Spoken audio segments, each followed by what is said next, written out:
내년도 시험을 위한 관연도 분석이에요. 그러니까 21년도, 이제 내년이 21년도잖아요. 그래서, 여기 한 약 20년 동안 출제된 거를 정리를 해놓고, 여기에서 이제 내년도에 어떤 게 나오는지 한번 분석을 한번 해보고, 또 우리 내년도를 준비를 해야 되잖아요. 내년에 또 합격할 수 있게끔 공부 방향을 어떻게 잡을 것이냐, 그걸 한번 보도록 하겠습니다. 그래서 잠시만요. 네, 됐고, 우리 학원은 이렇게 이제 이번 하반기부터는 과정이 많아졌어요. 그죠? 건축전기도 5개 과정 생겼고, 발송배전도 기본반, 심화반, 건축전기는 이제 기본반, 심화반, 모의고사반, 그리고 기억법 정규반, 이렇게 해서 단계적으로 여러분들이 공부를 잘 할 수 있도록 과정을 많이 만들었습니다. 그리고 전기 응용 안전도 이제 개설을 한 거고요. 소방기술사도 개설을 했고, 자, 여러분들 잘 알고 있는 밴드 가입하시면 좋겠고요. 자, 출제 기준을 한번 보겠습니다. 이제 건축전기 기술사예요. 우선은 건축전기 기술사가 여기 직무 내용은 다른 기술사도 마찬가지지만 우리 건축전기 설비에 대한 어떤 고도의 전문 지식, 그리고 우리 고도의 전문 지식이 있어야 되고, 또 실무 경험을 바탕으로 해서 이거를 응용할 수 있는 능력이 있어야지 됩니다. 그러기 위한 이제 출제 범위가 나온 건데, 출제 기준이, 출제 기준 한번 볼게요. 어떻게 되어 있는지. 첫 번째는 이제 기초 이론에서 뭐가 나오냐. 그러니까 출제 기준은 출제위원들한테 다 갈 거 아닙니까, 이 내용이. 그래서 출제위원들도 이걸 보고 분명히 출제를 할 테니까 어떤 분야에서 어떻게 낼지를 분석을 해보면은 딱딱 정확하게 여기에 있는 항목대로 나오는 게 아니지만, 그래도 여기 있는 항목은 공부할 필요성이 있고 내가 관심을 가져야 되는 부분이다라고 생각하고 보셔야지 됩니다. 그래서 여기 RLC 회로의 전류와 전압, 전력 관계인데, 우선 RLC부터 제대로 알아야 되겠다, 이렇게 생각하시면 될 것 같고요. 그 다음에 여기 회로 이론에서 우리가 기본적으로 태분한의 정리, 밀만의 정리, 중첩의 원리, 이런 거 해가지고 어떤 회로나 어떤 저항이 흐르는 전류, 거기에 뜬 전압, 이런 거 구하는 거 기본적으로 공부하시면 되고, 과도 현상 추가로 보고요. 그 다음에 전자기 이론에서는 여기 맥스웰 방정식, 그 다음에 전자유도, 그 다음에 페르데이 법칙, 렌츠의 법칙, 플레밍의 법칙, 이런 기본적인 우리 전자기학에 대한 것들을 이제 공부를 해 두셔야지 된다는 겁니다. 최근에 이렇게 문제가 출제가 되고, 암페어의 주해 적분 법칙, 이런 거 간단하게 한 문제씩 나왔었잖아요. 네, 보시면 되고. 그 다음에 고전압공학이다라고 하는 것은, 이제 여기 보니까 이제 방전 현상이고 절연파기잖아요. 절연체에 대해서 공부를 좀 하는 거죠, 어떻게 보면.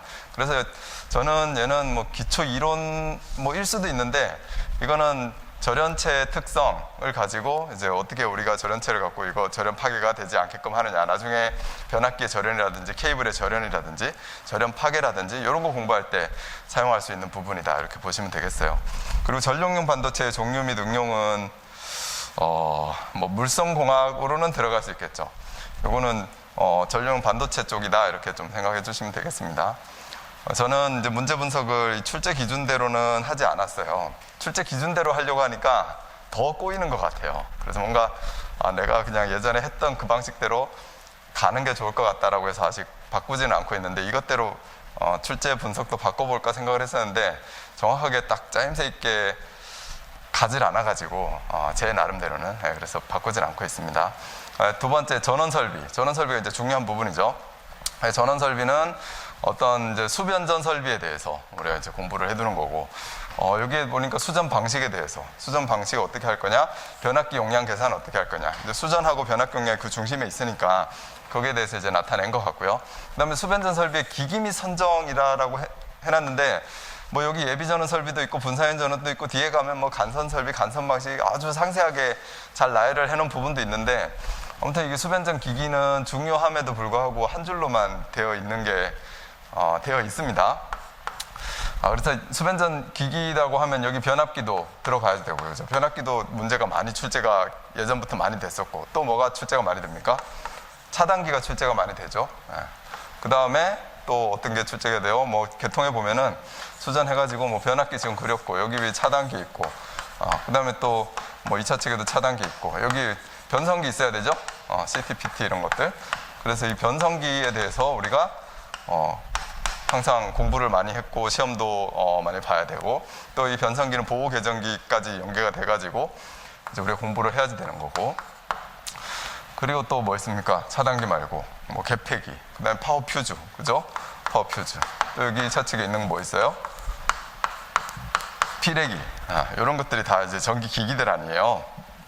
이 수전 설비의 기기 선정 등 해서 한 줄로만 되어 있지만 여기에 있는 이제 많은 이런 기기들이 있고, 여기에 대해서 기술적으로 공부해야 될 것들이 많이 있고, 지금까지 출제된 문제들도 엄청 많아요. 공부를 이제 많이 해야지 되는 거죠. 그래서 저는 여기 좀 아쉬워요. 이렇게 한 줄로 출제 기준이 되어 있는 것 자체가 좀 많이 아쉽죠. 제가 이거를 좀 옆에다가 새로운 출제 기준, 이렇게 좀 가야지 된다라고 좀 만들어서 보내고 싶어요. 어디 뭐 기술사협회로 보내든지 공단으로 보내든지. 이거는 내가 정말 기술사를 공부하는 입장에서 또는 전기기술을 사랑하는 입장에서 이렇게 좀 바꿔줘야지 될 필요가 있다. 이렇게 그쪽에서 이제 응할지 안 응할지 모르지만 보내고 싶은 마음이 있습니다. 그래서 조금 좀 보완을 좀 제 나름대로 해보려고 할 생각이 있고요. 그래 이 중요한 부분이다라고 제가 이제 얘기를 하는 거고, 그다음에 예비전원 설비, 발전기, UPS, 축전지 설비 공부하는 거, 분사형 전원. 분사형 전원은 나중에 이제 여러 가지 뭐 태양광 발전이나 풍력 발전, 신재생 에너지 이런 것들 ESS까지 해가지고 있는 부분이고, 변전실의 계획. 수변전 설비에서 별도로 변전실의 계획이 있으니까 변전실이 또 시험에도 출제가 됐고 계속 출제가 될 확률이 높다, 이렇게 보셔야지 되는 겁니다. 그다음에 고장 계산 문제가 최근에 잘 안 나오고 있는데, 그래도 출제 기준에 고장 계산만큼은 계산의 신뢰 해가지고 이제 찍어놨어요. 그러니까 고장 계산하는 거는 단락 고장, 지락 고장 하는 거는 충분히 출제될 수 있다라고 이제 우리가 판단을 좀 해봐야지 될 것 같습니다. 자, 그럼 세 번째, 배전 및 배선 설비. 배전 및 배선은 어떤 뭐 배전 방식, 관선 재료, 관선의 보호, 부설 이런 것들 우리가 다 기본적으로 공부하는 거니까 이제 하면 되고요. 쭉 보시고 여기 안에 이제 고조파나 품질에 대한 것도 들어가 있습니다. 크게 이제 저도 이제 배전 설비 안에 배전 공사 방식이나 그 다음에 품질, 고조파 이런 것들 제가 이제 같이 분류를 해놨는데 비슷하게 좀 분류가 되어 있고요. 그 다음에 부하 설비는 이제 조명 동력이죠. 대부분 우리는 대표적으로 그 조명 설비에 대해서 출제를 하고 동력 설비에 대해서 출제를 하겠다라는 겁니다. 뭐 이게 조명 설비 계략 보면 뭐 거의 다예요. 조명 설비에서 여기에 이제 안 나오는 부분이 거의 없습니다. 왜냐하면 다 설계, 실내, 조명 계산 이런 것까지 있고, 또 특히 도로나 터널 조명이 또 항목으로 이렇게 들어갔잖아요. 지금 뭐 도로 터널 조명도 뭐 있지만 우리가 전시관 조명이라든지 또 경기장 조명이라든지 뭐 학교 조명이라든지 병원 조명이라든지 이런 것들이 가끔씩 툭툭 튀어나오는데, 도로하고 터널은 여기에 항목이 박혀 있어가지고 원래 많이 나오는 부분은 아니었던 것 같은데, 가끔씩 관련되신 분이 설계 관련되신 분이 들어가면 많이 하신다고 그러셨죠. 들어가면은 관심 있게 내는 부분이다. 저 그렇게 생각했는데 출제 항목에 딱 명시가 됐어요. 그래서 앞으로는 예전보다는 조금 더 나올 확률이 높아질 거다라고 저는 생각을 합니다. 자, 그다음에 기타 정보 및 방제 설비 쭉 있는데, 제가 이제 정보 설비는 우리 국토해양부에서 나와 있는 그 기준대로만 공부하면 되겠다라고 말씀을 드렸었고, 방제 설비는 소방 관련돼 가지고 있는 부분. 그다음에 여기 안에 이제 피뢰, 접지, 내진 이렇게 했는데, 물론 방제 쪽에 맞는데 비상 콘센트, 조명, 유도등, 비상 경보 이거하고 같은 항목으로 이렇게 빗대어 놓기에는 좀 그래요, 그죠? 이거는 큰 항목으로 좀 나와주면 좋을 것 같아요. 피뢰도 큰 항목으로 하나 나오고 접지도 큰 항목으로 나와야죠. 이거 상당히 중요한 부분이니까. 그리고 이제 반송 설비에 대해서 이렇게 있고, 그다음 6번이 이제 신재생 에너지 및 관련 규정입니다. 여기 이제 아까 분사형 전원 했는데, 분사형 전원 개통 연계는 그쪽 챕터로 가겠다라는 거고, 예비 전원 포함해서. 그다음 신재생 에너지에 각각 필요한 것들은 이쪽 6번 항목으로 넣어가지고 이제 묶어 놓은 거죠. 출제 기준 자체가. 그리고 관련 법령은 다 들어 있습니다. 관련 법령이 다 들어 있고, 다 들어 있으니까 이거를 다 공부 못하죠. 절대로 못하고, 여기에서 시험에 나오는 것들 위주로 우리가 해야 될 필요가 있는 부분이고요. 특히 이제 내년에는 KEC가 이제 새롭게 시작이 되니까 KEC에 대해서 시험에는 분명히 많이 나올 겁니다. 지금 이제 관련된 그런 잡지 이런 데도 계속 연재가 되고 있잖아요. KEC 기술에 대해서. 그러니까 이거는 건축전기나 그 다음에 전기 응용이나 전기 안전이나 가릴 것 없이 많이 나올 거다라고 생각을 합니다. 자, 이제 그 정도로 공부를 하시면 되고, 여기 안에서도 일단 이렇게 크게 분류를 해놨는데 7번까지 볼게요. 7번이 건축 구조 및 설비. 여기는 우리가 공부할 수 있는 게 많지는 않잖아요. 에너지 계획 수립, 친환경 에너지 계획 검토. 이 정도만 우리가 볼 거고, 이 항목이 그대로 신재생 에너지 챕터에도 이렇게 그대로 쓰여져 있거든요. 뭔가 중복된 차원으로 좀 항목이 되어 있어요. 그 다음에 이제 수화력 전기 설비는 우리 건축 전기하고 조금 떨어져 있다라고 생각하는데, 그 안에 들어있는 어떤 건축물에 해당되는 부분이 이렇게 출제 기준으로 있습니다. 그래서 크게 8가지 항목이잖아요.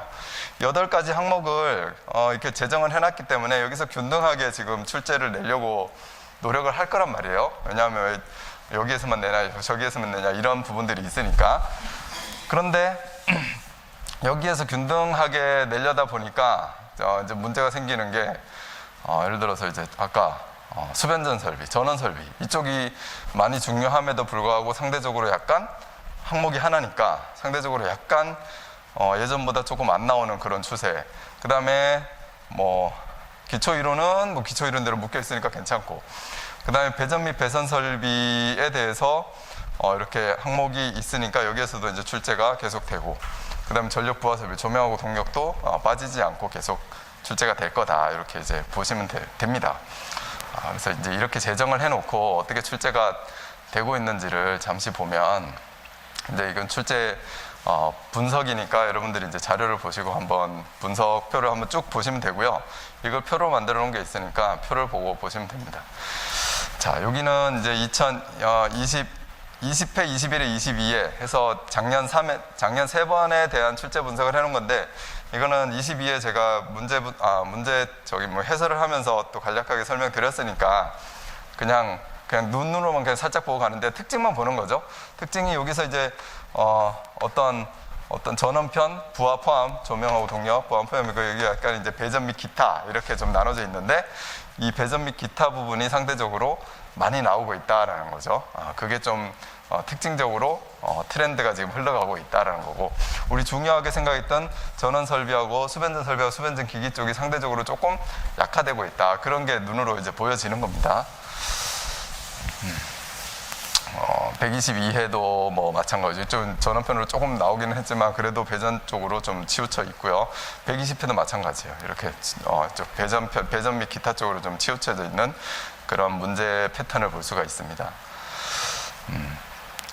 자, 여기 20년 동안, 이 파란색이 20년 동안, 앞에 있는 그래프가 20년 동안 문제 분석이 된 거고요.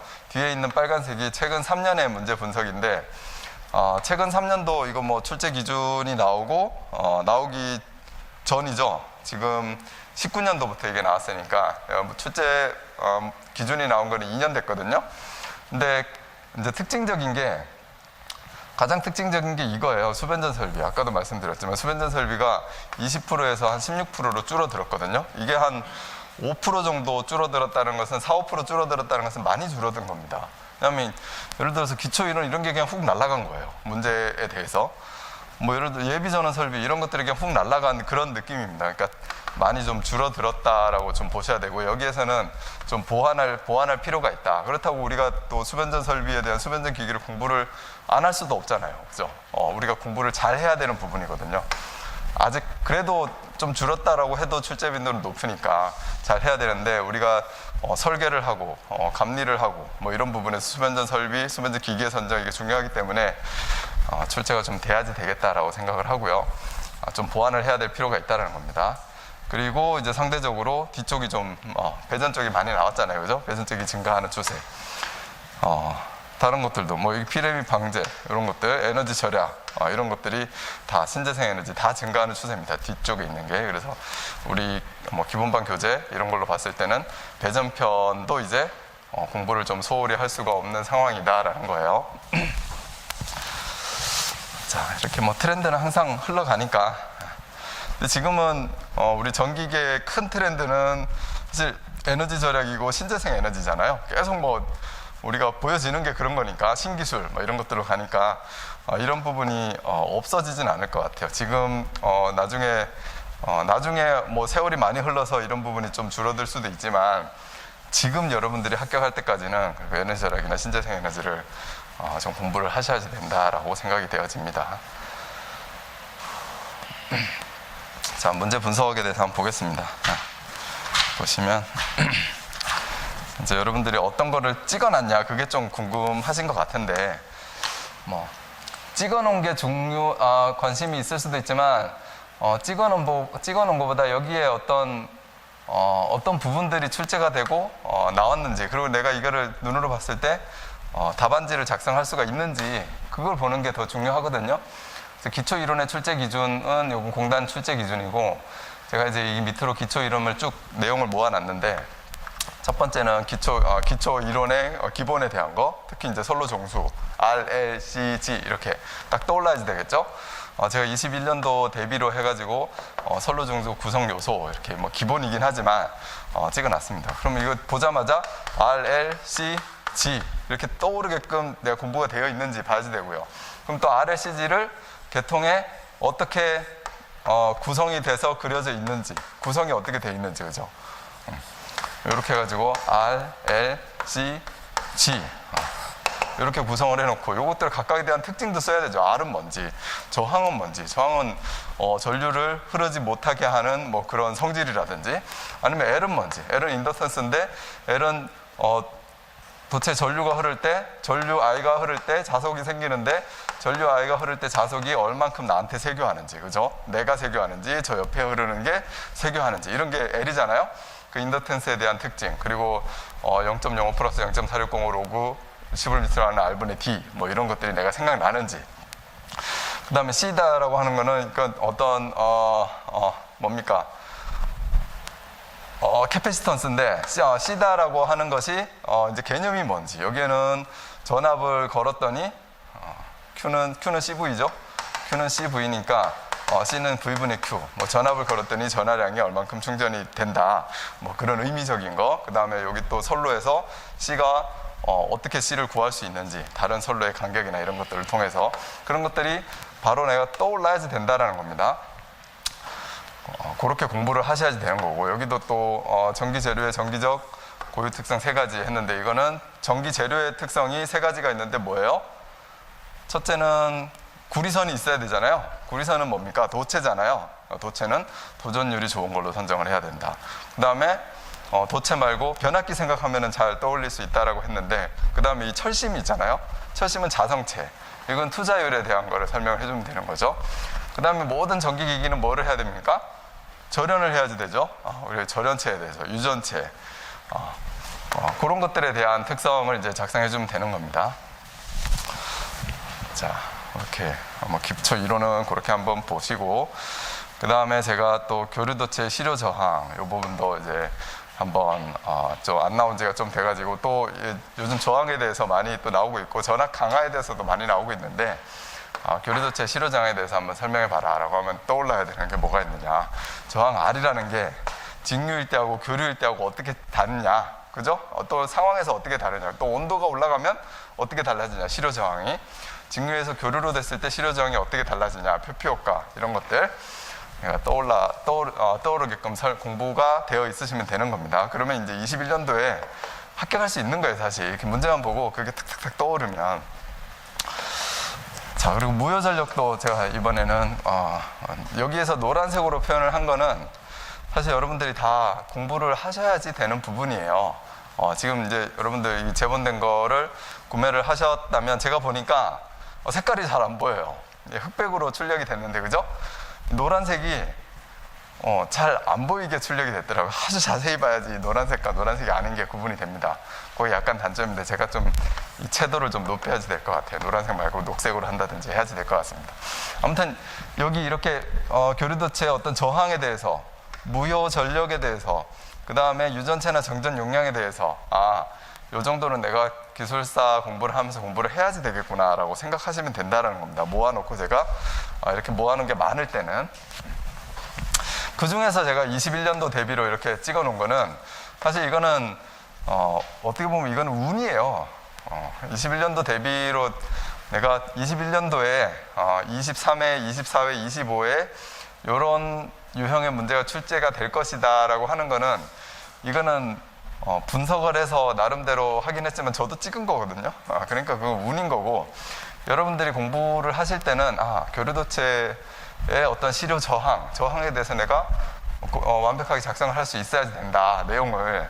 그다음에 무효 전력에 대해서, 정전 용량에 대해서 작성할 수 있어야 된다. 이렇게 보셔야지 됩니다. 이 문제 분석 자료를 보실 때. 그게 가장 공부를 잘 하시는 거고요. 그리고 이 공부가 어느 정도 됐다라고 했을 때 내가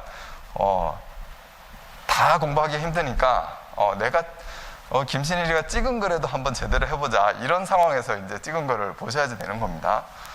근데 찍은 것만 공부를 하시면 안 돼요.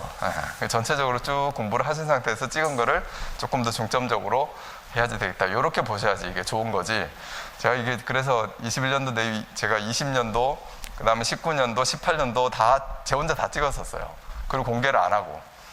그리고 시험을 보면은 자꾸 잘 맞는 거예요. 그래서 맞을 수밖에 없기도 한데, 왜냐하면 다니까 맞을 수밖에 없기도 한데, 그래서 잘 맞고 그래가지고 다음 연도도 한번 해보고, 다음 연도도 한번 해보고, 그러다가 이번 연도에는 그냥 이번 연도에는 상당히 유추하기가 힘들었습니다. 왜냐하면 쭉 이런 어떤 트렌드를 가지고 가다가 지금 출제 기준이 발표가 되면서 뭔가 막 흔들리고 있거든요. 그래서 나왔던 게 또 나오고, 안 나오는 거는 또 안 나올 것 같은 게 갑자기 툭 튀어나오고, 그런 트렌드가 막 흔들리는 걸 제가 느끼거든요, 스스로.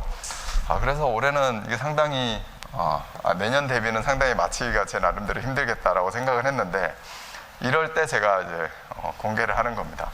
그래도 얼마나 맞추는지 한번 보려고, 여러분들하고 같이 공감을 좀 해보려고 제가 찍은 거를 이제 한번 드려봅니다. 처음 드리는 거예요, 찍은 걸 드리는 거는. 그 다음에 기초 이론 전자기학인데, 전자기학에서는 전기회로와 자기회로의 대응 관계에 대해서 제가 공부를 꼭 해놔야 된다. 사실 기초 이론은 기본적으로 다 여러분들이 해 두셔야지 된다고 생각하는 게 마음이 제일 편할 겁니다. 전기회로와 자기회로도 그냥 바로 떠올리셔야 되죠. 근데 구리에서 어떤 도전율, 이제 자성체에서는 투자율, 이런 대비에 대해서, 그 다음에 전류, 자속 이런 거에 대한 대비, 네, 그렇게 해가지고 여러분들 떠올리셔야 됩니다. 제가 이제 문제를 보고 자꾸 설명을 하니까 시간이 많이 가는데, 좀 빨리 가야 될 필요가 있겠네. 이렇게 하면은 3시간 제가 해야지 될 소지가 생기니까 1시간 만에 끝내야지 되는데, 압박이 생깁니다. 지금 맥스웰의 방정식, 이거는 기본적으로 해야 되니까 본다, 이렇게 생각해 주십시오. 나왔는데 또 나올 거냐, 이렇게 분명히 생각할 수 있는데, 맥스웰의 방정식이 출제 기준에도 그대로 들어가 있기 때문에 이거는 또 나올 확률이 있어요. 태분안의 정리와 로튼의 정리, 기본적으로 공부를 하시는 부분이고요.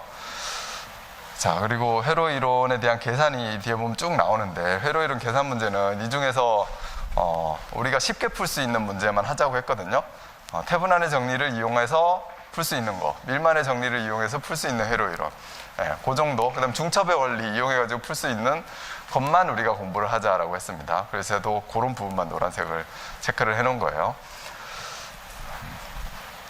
자, 그렇게 보시면 되고, 이 많은 문제를 어떻게 다 하냐 그렇게 생각하시는데, 정확하게 3가지, 태분안의 정리, 밀만의 정리, 그 다음에 중첩의 원리, 3가지로 풀 수 있는 문제가 엄청 많습니다. 그것만 제대로 공부하자, 그거라도 제대로 공부하자, 이렇게 생각하시면 됩니다. 과도현상 하나 찍어놨는데, 기존에 이제 RL, RC 과도현상이 있는데, 저는 RC로 그냥 찍어봤어요. 이건 그냥 제 그냥 어떻게 보면 감입니다. 뭐가 나올지 몰라요, 사실. RL이 나올 수도 있고 RC가 나올 수도 있는데, 일단 저는 하나는 선택을 해야 되잖아요. 하나는 버려야 되고, 그 중에서 그냥 RC가 더 확률이 높지 않을까. 왜냐하면 RL이 여기 나왔으니까. 다음에는 이제 RC, 이렇게 생각을 한 겁니다. 자, 이렇게 해서 기본 회로를 넘기고요. 기본 이론이 이렇게 좀 많이 나왔었는데, 저 지금은 이제 좀 작년에는 좀 조금 나온 편이에요. 어떻게 보면 조금 더 나올 수도 있다는 겁니다. 자, 그다음 조명도 하나의 부하설비 항목으로 잘 들어가 있기 때문에 얘도 빠지지 않고 나올 거예요. 전통적으로도 빠지지 않고 나왔어요. 조명하면은 뭐를 공부해야 되느냐, 조명의 기본 용어를 공부를 해야 되겠구나. 빛에 대해서 가는 용어들, 근데 방사속, 그 다음에 광속, 광량, 조도, 휘도, 그죠? 광도, 뭐 이런 것들, 그 다음에 광속 발산도, 그런 것들에 대한 정의를 내가 제대로 공부를 해놔야 되겠다. 분명히 시험에 나오니까. 얘는 또 분명히 나옵니다. 요 중에서는. 그 다음에 요거 1번, 2번, 첫 번째 있는 방사속, 광속, 광량, 광도, 조도, 그 다음에 휘도, 광속, 발산도 관련돼서는 항상 시험에 나온다라고 여러분들이 돌아가면서 나온다, 또는 다 같이 나오든지 생각을 하셔야 됩니다. 그래서 제가 21년도에 당연히 찍어놨고요.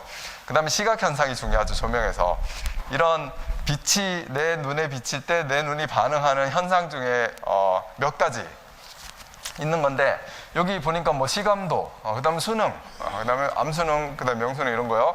그 다음에 퍼킨제, 밝은 곳에서의 가장 밝게 느끼는 파장과 어두운 곳에서 가장 밝게 느끼는 파장이 다르다라는 거죠. 변이가 된다. 그리고 또 뭐가 있어요. 색 온도에 대해서 색깔을 온도로 표현한 거죠. 빛의 어떤 내가 느끼는 색감을 온도로, 색 온도로 표현한 그런 내용. 그 다음에 여기 또 퍼킨제 또 나왔고, 퍼킨제 또 나왔네요. 그죠? 글레어, 눈부심, 이거 공부해야지 되는 부분이죠.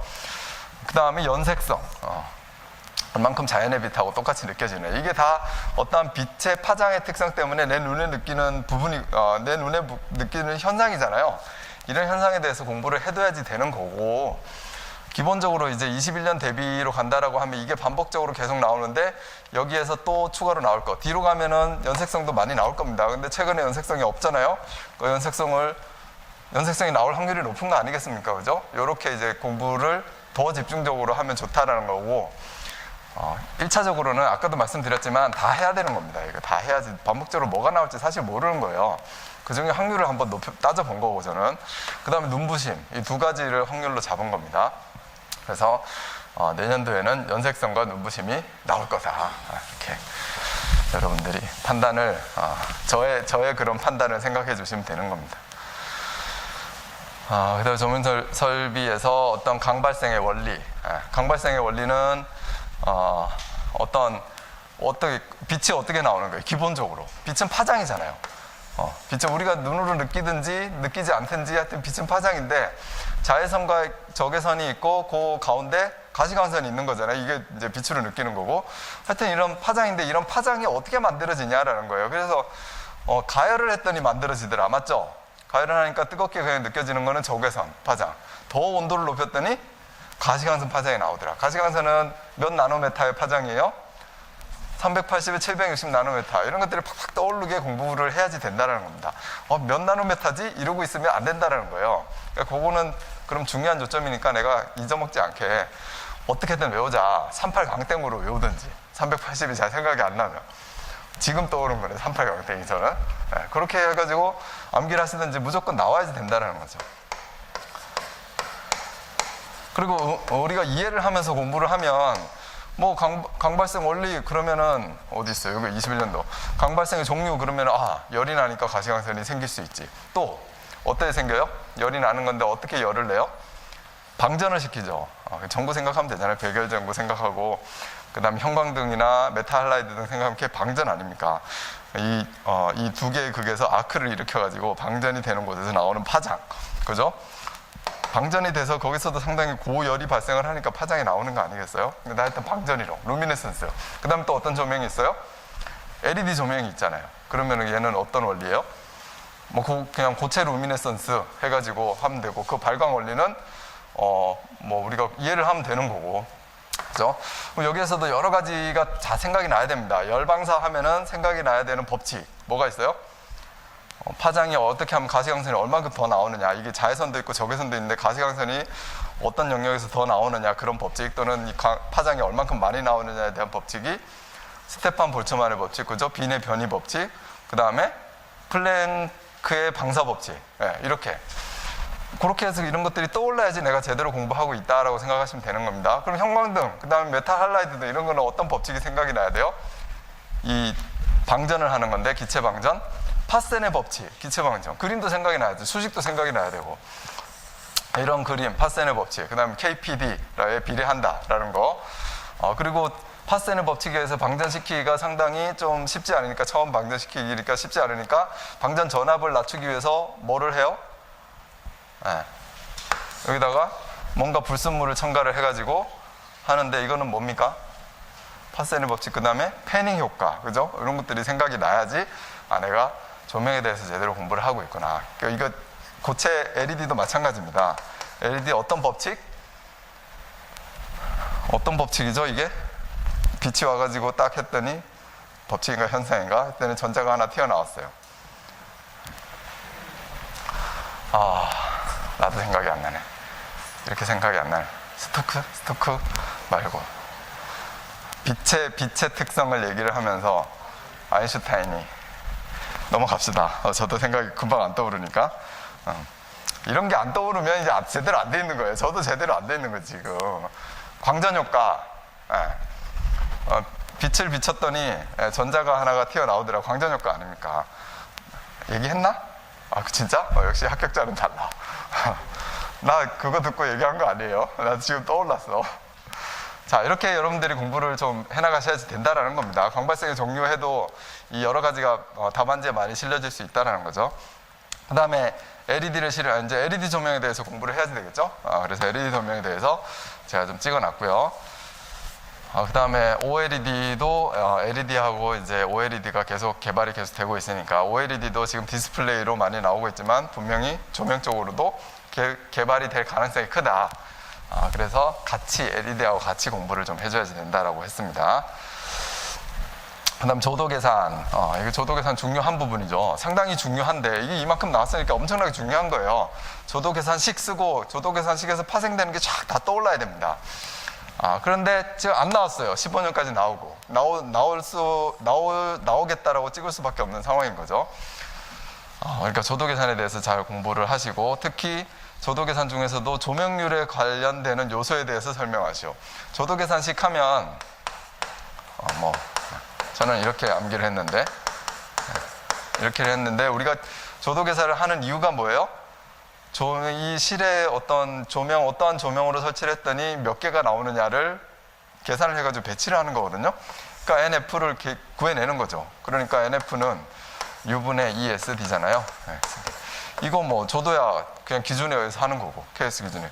S 면적, 건축물이 정해지면 정해지는 거고. 그 다음에 강강보상률 또는 보수율, N분의 1. N분의 1은 애가 그냥 이게 얼만큼 낡아질 거냐, 경련열화가 될 것이냐, 그런 게 대한 거고. 핵심이 뭐예요? 핵심이 조명률이에요. 조명률을 어떻게 선정할 건지. 여기에서는 엄청나게 많은 요소들이, 이론들이 파생이 되거든요. 조명률이 막 달라져요. 뭐에 따라서?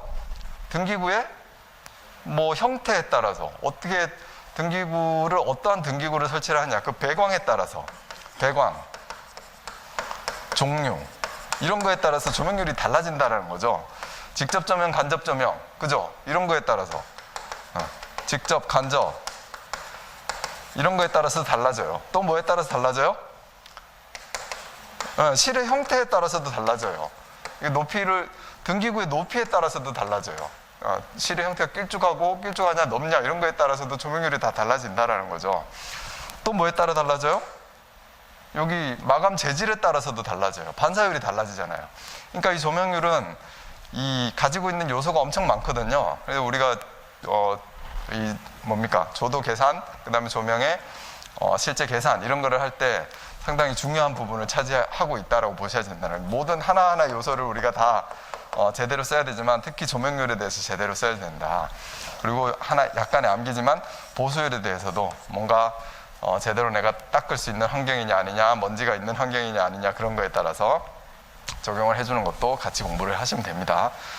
꼭 하셔야 되고, 그 다음에 조명 설계에 대해서 이런 설계 전반적인 절차에 대해서 제가 또 이제 문제를 찍어놨고요. 조명 설계도 엄청나게 많이 나오는 거죠. 그러니까 공부를 해야지 되겠다라고 생각하셔야 됩니다. 자, 그리고 뭐를 또 찍었죠? 디밍, 조명의 디밍에 대해서도 제가 찍어놨네. 제가 찍어놓고도 생각이 잘 안 나긴 하네요. 디밍은 지금 떠오르니까.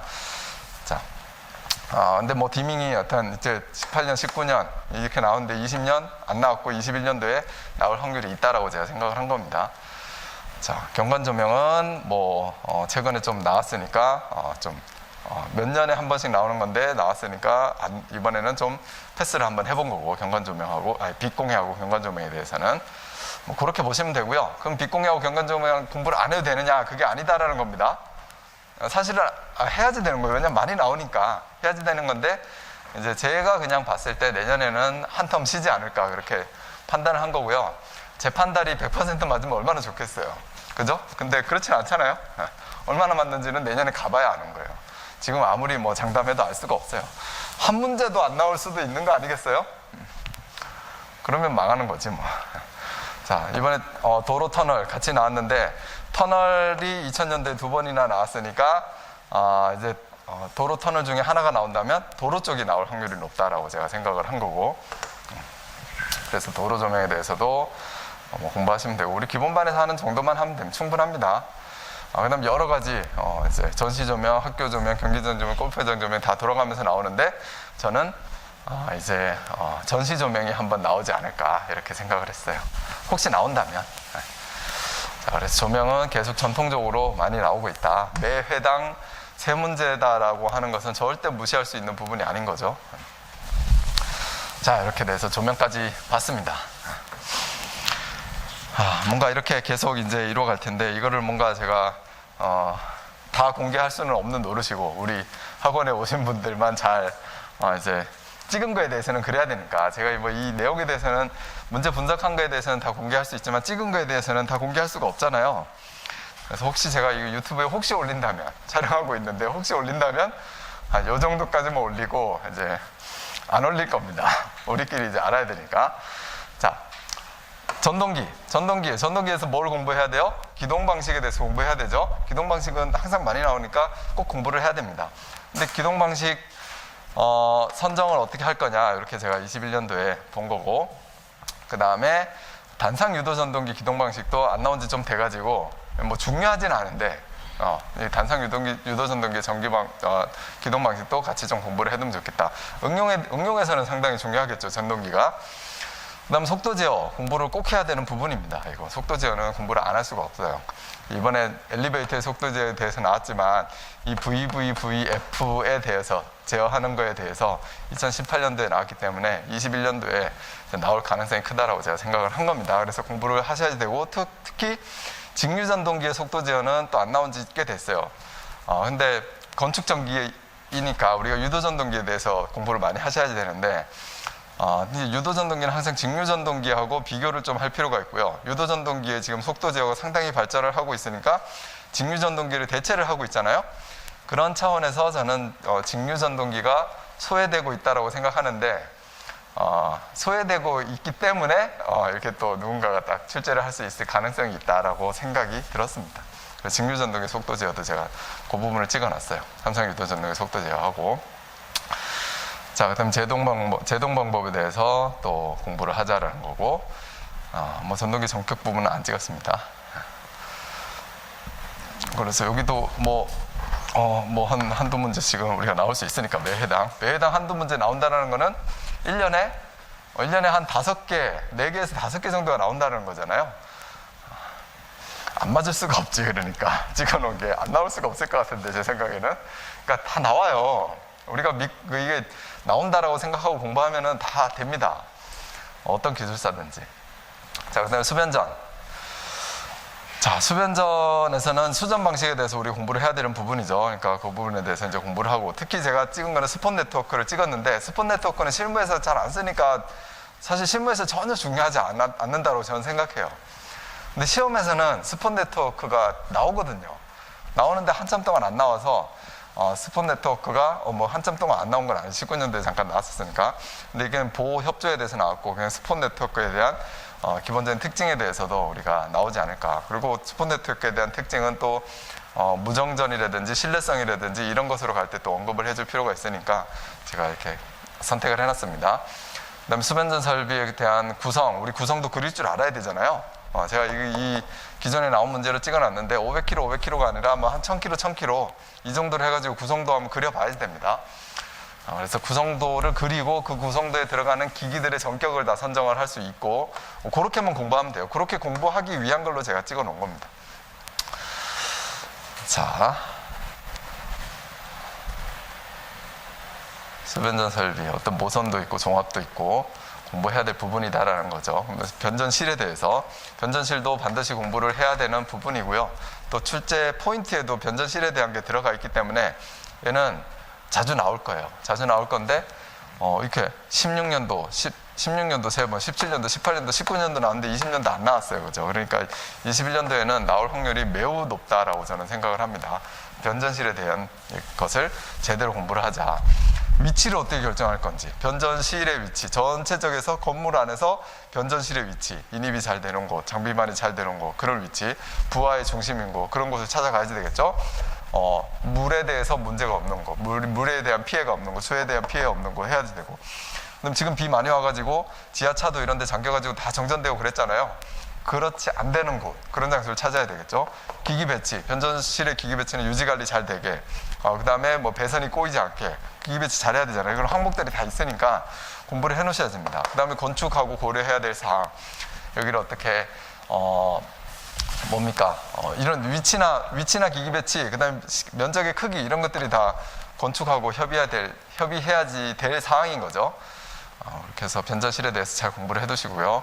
그 다음에 환경 대책, 수변전 설비가 환경에 미치는 대책, 수변전 설비가 악영향을 주는 것, 그 다음에 환경 때문에 수변전 설비가 대책을 세워야 되는 것, 그런 것들에 대해서 우리 쭉 공부를 해 두시면 되고, 그 다음에 가스 절연 개폐기 장치 GIS에 대해서 제가 찍었는데요.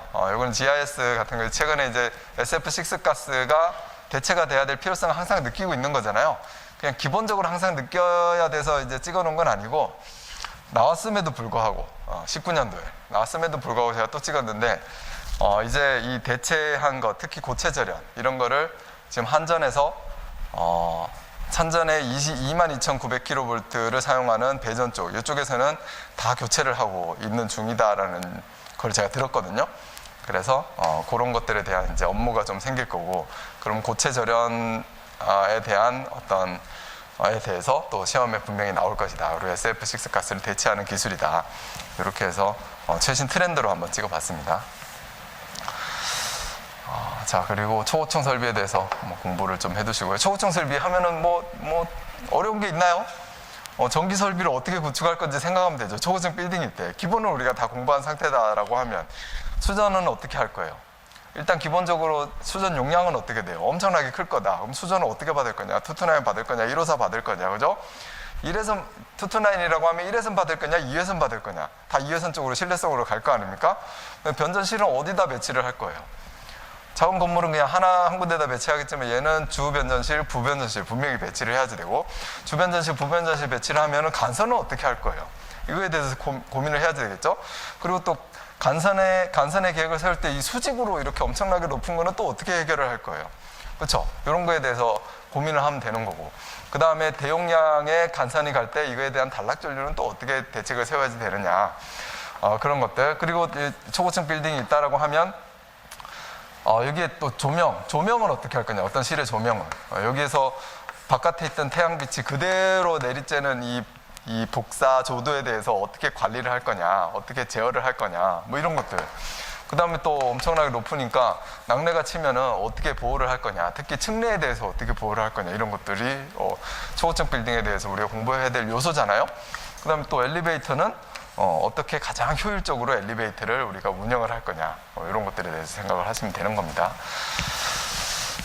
자, 이런 것들이 다 내가 답안지 어떻게 써야지라고 이미 되어 있으신 분들은 내년에 되실 거고, 합격을 하실 거고, 이 하반기를 이런 걸 어떻게 써야지 잘 정리를 해놓고 쫙 반복을 하고 계시는 분은 또 내년에 합격을 하실 거고, 아직 뭔지 모르겠다라고 하시는 분은 열심히 공부해가지고 내년에 좀 실력을 제대로 키우고 그 이후에 반드시 합격을 하겠다, 이렇게 생각하시면 되는 겁니다.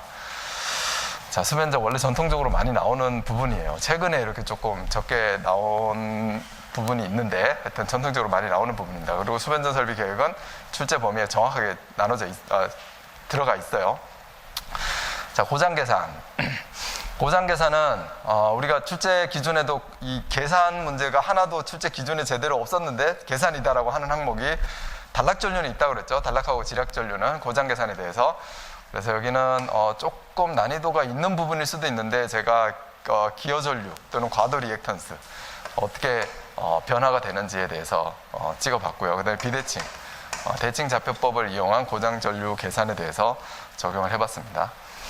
공부를 해야 되고, 대칭 좌표법에 대해서도 우리 공부를 해두시고, 그 다음에 단락전류 계산은 이거는 뭐 제가 찍어놓은 게 있네? 찍어놓은 게 있는데, 찍어놓은 게 가장 기본적인 거를 찍어놨습니다. 단락전류 계산은 기본적인 거를 그냥 제대로 파악을 해놓자라는 거고, 기본적인 것만 있으면 사실 이거 다 풀 수 있는데, 그래도 이 중에서 이거는 이 문제가 나올 것이다라고 찍어놓은 게 아니고요. 이 107에 나온 이 문제가 전체적으로 기본적인 요소를 다 담고 있어서 제가 찍어놓은 겁니다. 그러면 알면 되고, 이 퍼센트 임피던스를 어떻게 여기 R분의 XB로 분리하는 것도 알아야 되고, 이 케이블의 퍼센트 임피던스 산정하는 것도 알아야 되고, 단락 용량으로 주어지면 퍼센트 임피던스를 어떻게 해야 되는지도 알아야 되고, 변압기의 퍼센트 임피던스에 대한 변화 이런 거 알아야 되고, 그거에 대해서 간단하게 그냥 구성은 간단해요. 근데 종합적으로 알아야지 된다라는 거죠. 그래서 그 기본만 알면 되는 거예요. 얘도 그냥 가장 기본적인 겁니다. 단락전류 계산, 그 다음에 지락전류 계산에 대해서 공부를 해 두시고요. 고장 계산은 어떻게 나왔어요? 고장 계산이 이제 내년에 또 툭 튀어나올 겁니다. 실제로 계산하는 문제가 계속 안 나왔는데 한 번쯤 나와야지 된다라고 생각해요, 저는. 그 다음에 변압기 중요한 부분이죠. 우리가 변압기 챕터라고 따로 없는데 수변제 기기 안에 다 들어가 있는데, 변압기에서는 용량 산정 어떻게 할 건지 제대로 공부하시고요. 용량 산정할 때 수용률, 부동률, 부하율을 어떻게 적용할 건지, 특히 수용률하고 부동률에 대해서. 그 다음에 변압기 용량 산정을 할 때는 방법이 뭐냐, 이거 그려놓고 이거 막 암기하지 마시고 그려놓고 생각을 하셔야 됩니다. 이게 부하가 존재를 해야지 변압기의 KVA가 나오는 거 아니에요? 그러면 부하 용량에 대해서 내가 집계를 해야지 되는구나. 그 다음에 대용량 전동기가 기동할 때 전압 강화가 일어나지 않는, 작게 일어나는 변압기 용량을 생각을 해야 되겠구나. 뭐 이런 것들. 그 다음에 내가 이거 부하를 모를 때 표준 부하 밀도를 가지고 예측을 해야지 되는구나. 그런 것들이 다 이게 변압기 용량 산정 방법 아니겠습니까? 그런 것들 생각하시면서 하면 되고, 용량 산정 시 고려할 사항도 이 그림 생각하면서 부하의 집계가 용량 산정에 고려해야 될 사항이지, 부하의 종류도 용량 산정할 때 고려해야 될 사항이지, 부하의 종류가 어떤 종류냐, 그다음에 전동기가 기동할 때 전압 강화는 얼만큼 발생하는 거냐, 이거에 대해서도 고려해야 될 사항이지. 그 다음에 주위 온도 특히 냉각 시스템, 그죠? 냉각에 따라서 내가 이거 OLTC로 할 건지 아니면 잔행식으로 할 건지에 따라서도 변압기 용량이 왔다 갔다 할 수 있는 거 아닙니까? 특히 이제 부하가 사용하는 부하가 이렇게 가는지, 아니면 이렇게 쫙 어떤 때 피크가 있다가 작아지는지, 이 피크 때만 딱 냉각을 시켜서 하겠다 그러면 또 줄일 수도 있는 요소가 있다라는 거죠. 그리고 이 부하에서 어떤 고조파가 막 있다는, 고조파가 있으면 이게 변압기 용량을 좀 키워야 되는구나, 그런 주변 요건들을 생각하시면 되는 거예요. 그다음 변압기 용량을 너무 키워놨더니 차단기 선정이 안 되네? 이 차단기 전격 전류도 안 될 수도 있고 단락 전류도 안 될 수도 있고, 그러니까 단락 전류 때문에 다시 작게 해야 될 수도 있어요. 그럼 뭔가 분리를 해야 되겠죠, 그죠? 분리를 해야 되는 그런 방안, 이런 것들이 다 용량 산정할 때 고려할 사항이지 않습니까? 이런 것들이 여러분들 생각이 나시면 된다라는 거죠. 생각이 나셔야 됩니다. 지금 이 꿈나라에서 생각이 다 나시는 거죠? 이렇게 다 눈을 감고 계시면 참 머릿속에 지금 다 떠오르고 있다라고 제가 생각을 하겠습니다. 자, 손실과 효율. 이거 중요한 부분으로 항상 나오는 부분입니다. 근데 손실과 효율에 대해서 우리 시험에 다음에 나올 거다라고 생각을 했고요. 그 다음에 변압기의 어떤 퍼센트 임피던스. 이거에 대한 개념은 뭔지, 퍼센트 임피던스 때문에 어떠한 영향을 미치는지, 계통에 전압 강화가 많이 일어나는지 적게 일어나는지, 그죠? 단락 전류가 커지는지 작아지는지, 뭐 이런 여러 가지 미치는 요소들이 있잖아요. 자, 그다음 병렬운전. 병렬운전도 단골 손님인데 한동안 안 나왔으니까 병렬운전도 이번에 나올 가능성이 매우 큽니다. 병렬운전의 조건, 붕괴, 그다음에 병렬운전 계산에서 병렬운전일 때 어떠한 변압기에 가하 부담이 되는지, 또는 두 개의 어떤 용량이 달라도 하나의 두 개 다 가부하가 걸리지 않고 최대로 걸 수 있는 부하의 크기는 얼마인지, 이런 것들을 계산하는 식이 다 있으니까 그런 것들에 대해서 여러분들 공부를 해두시면 됩니다. 그 다음에 결선 방식, 변압기 결선 방식 하면 뭐가 있어요? 그냥 뭐 델타 Y 생각하시겠죠. 뭐 델타 Y 생각해놓고 특징에 대해서 충분히 그림만 이 삼각형 하나하고 Y 글자 하나하고 해놓고 이 특징을, 엄청나게 많은 특징을 생각할 수 있어요. 이게 상전류하고 선전류의 관계, 그죠? 뭐가 루트 300 크고 작다라든지, 상전압하고 성간전압의 관계, 루트 300 크고 작다라든지, 그런 거를 통해서 고전압용으로 쓰면 뭐가 좋을지, 절연을 하기에는 뭐가 더 경제적으로 할 수 있는지, 그 다음에 전류를 많이 흘리는 용도의 변압기로는 어떤 결선이 좋은지, 이런 것들이 다 특징을 우리가 생각할 수 있는 겁니다. 자, 그리고 델타 결선은 여기 상고접하가 내부에서 순환한다라는 그런 특징이 또 생각이 나실 거고, 여러분들 또 결선하라고 했는데 Y 결선하고 델타 결선만 단순하게 생각하면 안 되죠. 그러면 이제 어떻게 보면 약간 더 넓은 부분을 안 보고 있다라는 것이고, 한 군데만 집중해가지고 내가 잘못 공부를 하고 있다라는 건데, 이거 외에 다른 결선도 있잖아요. V 결선도 존재하잖아요, 그죠? 시험에서는 항상 공부를 해야 되는 게 VV 결선에 대해서 두 대를 가지고 삼상을 공급한다라든지 뭐 그런 것들. 그 다음에 또 뭐가 있어요? 삼상을 받아서 단상으로 공급하는 결선이 있잖아요. 스콧 결선이라든지 역V 결선이라든지 이런 것들까지 생각해가지고 특징을 써주시면 좋은 답안지가 되는 거죠. 그 다음 냉각 방식에 대해서 쭉 공부를 이번에 좀 해주시고요. 한동안 안 나왔기 때문에 나올 가능성이 있다라고 제가 생각을 한 겁니다. 그 다음에 고효율 변압기에 대해서 아몰퍼스하고 저소음 고효율은 뭐예요? 철심 재료가 자구 미세화, 그죠? 이렇게 돼서 공부를 해야 된다. 단권 변압기는 제가 그냥 감으로 한번 해본 겁니다. 나올지 안 나올 가능성이 더 커요. 얘는 나온 적이 별로 없기 때문에 사실 안 나올 가능성이 큰데 왠지 그냥 지나가지 못하고 지워내지 못하고 나올 것 같은 그런 느낌에 한번 해본 겁니다. 그러니까 이 21년 대비라는 것은 트렌드에 대한 분석도 있고요, 느낌도 있고, 사실 아무것도 아니에요, 사실은. 근데 느낌도 있고 트렌드에 대한 분석도 있고 혼자서 막 생각하다가 그냥 어떤 거는 나올 것 같은데 제가 버린 것들도 있고요. 여러분들 분석을 통해서 나와야 되는데 이거 왜 버렸지? 분명히 이렇게 생각하시는 것도 있을 거예요. 근데 이거는 안 찍어야 되는데 이건 안 찍어야 되는데 왜 찍었지? 분명히 그런 것도 있을 겁니다. 그런 건 제가 제 느낌을 안 버린 거예요. 사지선다 할 때 있잖아요. 내가 탁 찍었는데 바꾸면은 자꾸 오답이 되는, 그래서 한번 뭔가 느낌이 와서 찍은 거를 그냥 유지한 겁니다. 기도하는 마음으로. 그 다음에 단락강도, 얘도 사실 나올 게 아니에요. 3번밖에 안 나왔고 2008년도에 대해서 안 나왔기 때문에 또 이상하게 끌려가지고 제가 안 지우고 계속 가져가는데 사실 그렇습니다. 지우기가 이상하게 싫어요. 단락강도 시험에 대해서. 자, 이렇게 변압기 엄청 풍성하게 나왔잖아요. 근데 최근에 이렇게 확 안 나왔어요. 뭔가 이거를 바로 잡는다라고 하면은 나와야지 되는 게 맞는 거고요. 바로 잡는다라고 하면. 근데 이게 좀 바로 잡혔으면 좋겠다라는 생각을 합니다. 그다음 차단기 퓨즈에 대해서 보면 차단기 선정을 위한 검토사항 하면은 한 공부 열심히 하신 대부분이 단락전류를 생각해내요. 차단기 전격 선정을 위해서 고려사항 이러면은 머리 탁 떠오르는 게 그냥 단락전류밖에 없나 봐. 딱 물어보면 단락전류 이렇게 얘기를 하거든요. 근데 이렇게 포괄적으로 차단기 선정하는데 단락전류가 제일 중요합니까? 물론 중요하지 않을 수는 없는데 전격 전류 엄청나게 중요하잖아요. 실무를 하면서 전격 전압도 엄청나게 중요하잖아요. 차단기 절연체 종류도 엄청나게 중요하잖아요. 절연체 종류래. 이거 아크 소호하는 형식에 대해서 그런 기본적인 거를 먼저 떠오르고 그 다음에 단락전류도 특징적으로 떠오르고 그렇게 공부를 하셔야지 된다는 겁니다. 자꾸 제가 설명을 하니까 큰일 났네. 지금 차단기가 몇 번째예요? 20몇 개 해야 되는데 차단기가 지금 7번째인 것 같은데 벌써 시간이 이제 1시간이 지나가고 있습니다. 우리 아직 응용 많이 안 오셨죠? 안전하고 응용 많이 안 오셨죠? 조금 더 지금 차단기만 하고 5분 쉬고 조금만 더 할게요. 죄송합니다. 자, 차단기에 대해서 이렇게 전격에 대해서 보셔야 되고 회복전압, 차단기 차단할 때 회복전압에 대해서 보셔야 됩니다.